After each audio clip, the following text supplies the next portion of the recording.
Hi friends, இன்றைக்கி ரொம்பவே எளிமையான முறையில் அதே சமயம் எல்லாருக்கும் பிடிச்ச மாதிரி ஒரு ரெசிபி நம்ம சேனலில் செய்ய போகிறோங்க.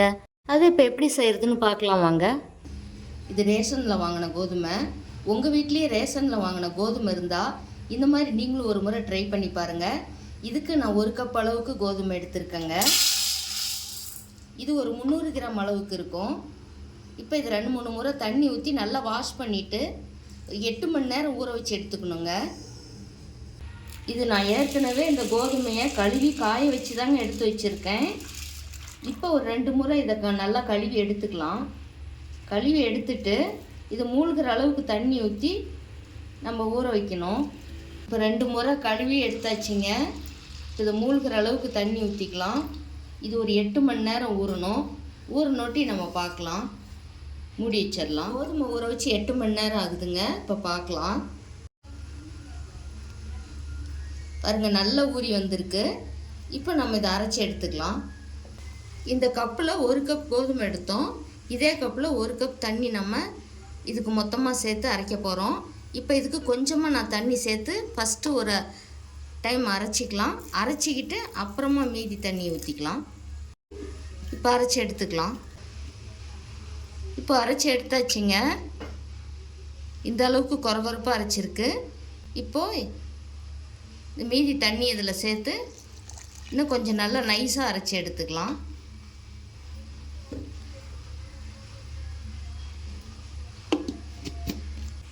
நல்லா அரைச்சி எடுத்தாச்சுங்க. இது இந்த அளவுக்கு அரைச்சி எடுத்தாச்சுங்க. இப்போ இதை வடிகட்டிக்கலாம்.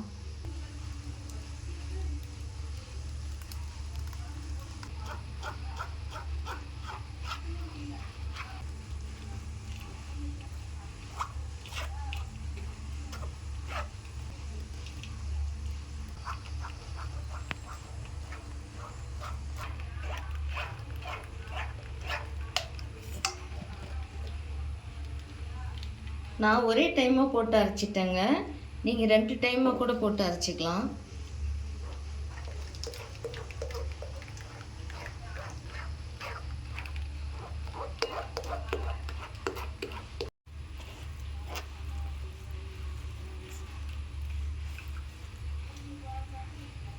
நல்லா புளிஞ்சு எடுத்தாச்சுங்க. இந்த அளவுக்கு நான் எந்த கப்பில் கோதுமை எடுத்தனோ அதே கப்பில் 1 கப் தண்ணி வச்சு இதை வடிகட்டி எடுத்திருக்கேன். நான் ஒரே டைமாக இதை அரைச்சி வடிகட்டிட்டேன். நீங்கள் 2 டைமாக வேணுனாலும் இந்த பால் எடுத்துக்கலாம். இப்போ இந்த பால் அரைச்சதுலேயே கொஞ்சம் ஒரு 2 ஸ்பூன் அளவுக்கு நம்ம எடுத்து, இது வந்து ஆப்ஷனல் தாங்க, நான் இதுக்கு கார்ன்ஃப்ளவர் சேர்த்துறேன். 1 ஸ்பூன் மட்டும் சேர்த்துறேன். இது கட்டிகள் இல்லாமல் இந்த மாதிரி கரைச்சாச்சுங்க. இப்போ இது ஒரு வடிகட்டியில் இந்த பாலோடவே இதை வடிகட்டி எடுத்துக்கலாம்.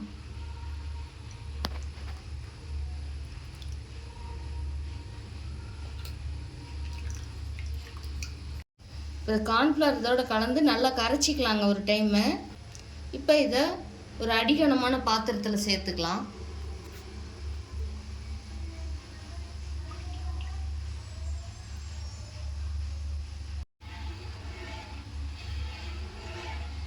இப்போ இதை நல்லா கலந்து விட்டுட்டே இருக்கணுங்க.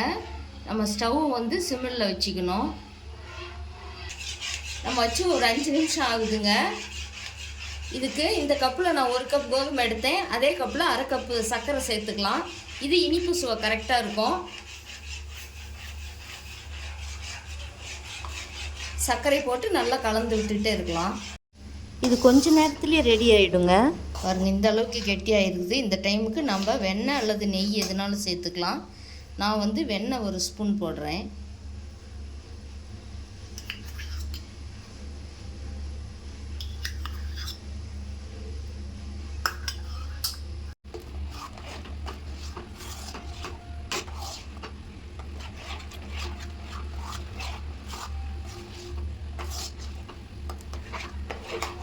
நீங்கள் இதுக்கு கலர் பவுடர் வேணாலும் சேர்த்துக்கலாம். நான் கலருக்கு எதுவும் பவுடர் சேர்த்தலை.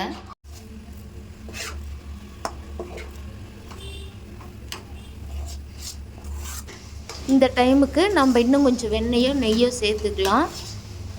இப்போ எல்லாம் ஒன்று திரண்டு வருது பாருங்கள். அல்வா சரியான பதத்துக்கு வந்திருக்குங்க. இந்த டைமுக்கு நம்ம ஒரு பாத்திரத்துக்கு மாற்றிக்கலாம். இந்த பாத்திரத்தில் நெய் தடவி வச்சுருக்கேங்க, இதில் எடுத்து மாற்றிக்கலாம்.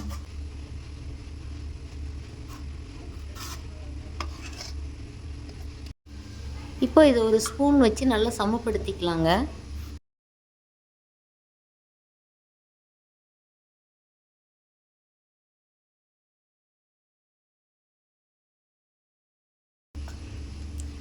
இது அப்படியே ஆறட்டுங்க. ஆறுனொட்டி நம்ம கட் பண்ணி எடுத்துக்கலாம். இப்போ அல்வா நல்லா ஆறிடுச்சிங்க. இந்த சைட்லலாம் கொஞ்சம் எடுத்து விட்டுட்டு நம்ம ஒரு வேறு பிளேட்டுக்கு மாற்றிக்கலாம்.